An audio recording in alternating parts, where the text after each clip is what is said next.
Doing the OBS. You will take the patient's OBS as part of the full neurological assessment. Putting it all together. The OBS must not be assessed in isolation.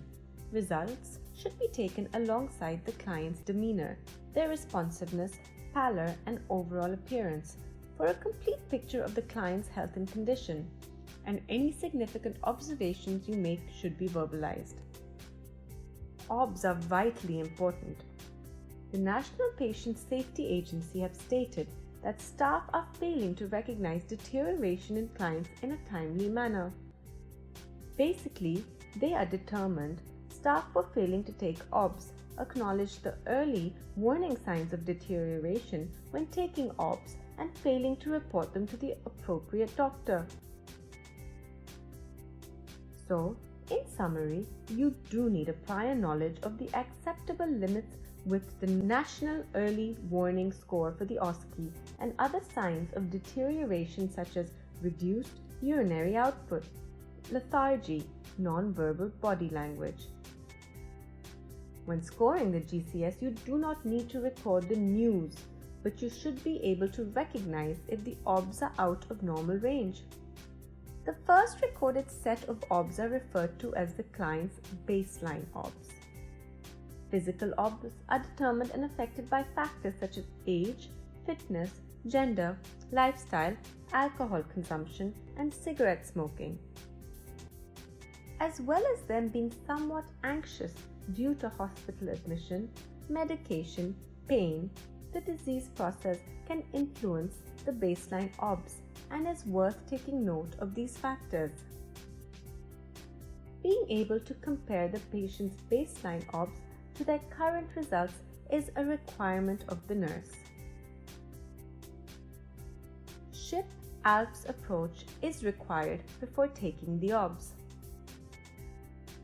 The Royal Marsden Manual of Clinical Nursing Procedures is adhered to when demonstrating OBS. Mention that the equipment has been cleaned just now and that it's calibrated. Maintain privacy. Verbalize shutting the curtain or door. Ask if they've been rested for the last 20 minutes, have not had a hot or cold drink in the last 5 minutes. Ensure legs are uncrossed as it can affect BP. Tell patient what you're doing. I'm going to do your OBS. That's check heart rate, blood pressure, temperature, oxygen levels and breathing. Then ask, is that okay? Therefore, gaining consent. Check the patient's comfort. Tell them how long will it take. It will take about 15 minutes. Do you need to go to the toilet first? They will never go to the toilet, but the Royal Marsdens suggests we check this. Also, ask about comfort. Are you comfortable? Do you need a positional change? Explain that the patient should stop talking and eating during the activity, as this can cause a falsely high blood pressure. BHS 2006-C.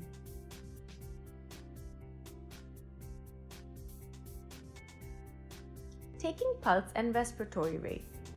When checking the patient's pulse, tell them it will take 2 minutes. Do not mention you will take the respiratory rate to the patient, as it may affect their breathing pattern. Take the pulse for a minute, then take the respirations for a minute, recording both measurements immediately after the 2 minutes. Respiratory rate.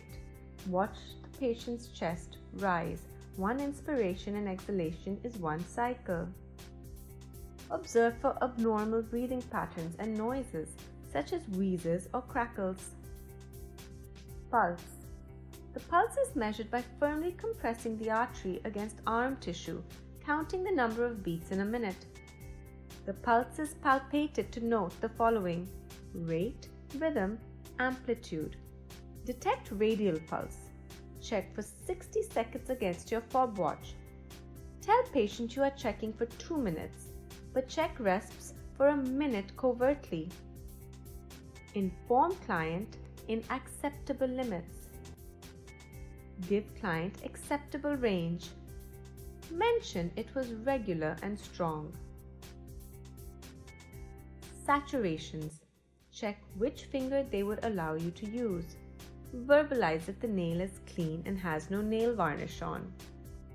Assess for capillary refill, compressing the nail firmly for 5 seconds and releasing, noting the blood flow returns in less than 2 seconds. Apply the saturation probe to the finger. Leave the reading for 10 to 15 seconds to see if their saturations are stable, longer if they are variable. Blood pressure. Ask the patient if the arm is okay to use if they have not had lymphedema or are at risk. Arteriovenous fistula. Trauma or surgery to the arm or axilla. Brachial artery surgery. Intravenous infusion in progress. Explain the procedure to the client. Check if tight or restrictive clothing needs removing.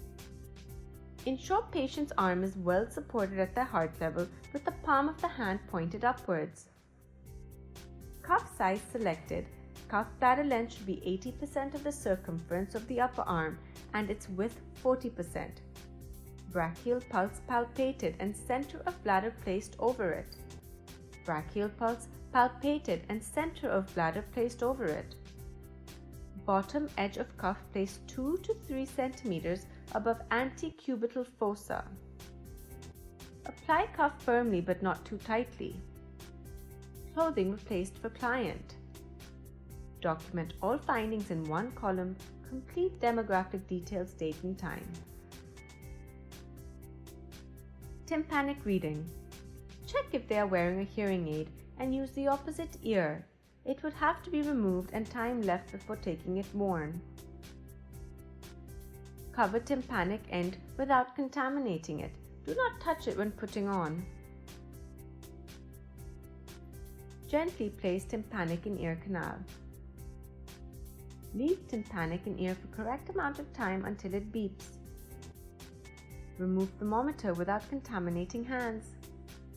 Read temperature. Discard probe cover, mindful of infection control, into the clinical waste bin. Inform patient or client of reading is within acceptable range.